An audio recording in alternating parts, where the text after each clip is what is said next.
is gaining momentum. This is spearheaded by powerful countries like China and Russia. At the recent state visits by Chinese President Xi Jinping in Russia, President Vladimir Putin indicated that they are in favor of using Chinese currency for trade in other parts of the world, like Africa, Asia, and Latin America. The Kremlin has been slapped with a raft of sanctions by the Western world for invading Ukraine. Для нас была и остается тематика торгово-экономического взаимодействия. A serious incentive for the development of trade and investment cooperation is the expansion of the practice of settlements between our countries in national currencies.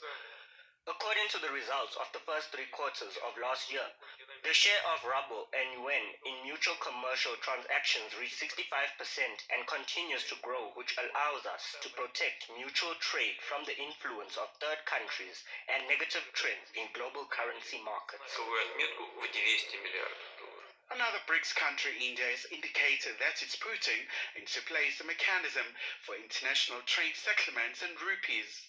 The Indian currency will allow New Delhi to bypass using the US dollar in case of sanctions. India is also a major buyer of Russian arms, and Indian refineries have started paying for most of their Russian oil in other currencies rather than the US dollar.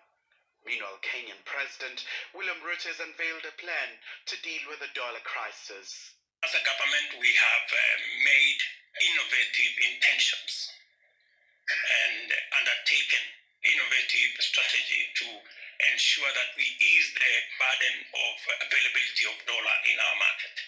We just concluded last week an arrangement, a market-driven arrangement in our fuel sector that will see Kenya access all our fuel needs on a deferred 6-month credit. That will eliminate a demand of $500 million every month from this market. And therefore, for the people who work numbers, I am giving you free advice that those of you who are holding dollars, you surely might go into losses.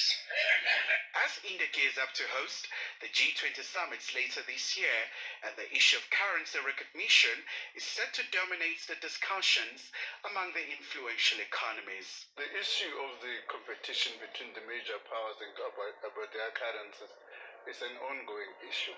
For instance, as we speak, the Chinese have managed to make sure that in the IMF, the renminbi is also recognized as one of the currency. So there's always going to be that contestation for currency recognition for purposes of trading. Meanwhile, Americans remain optimistic that the dollar will continue to serve as a global reserve currency.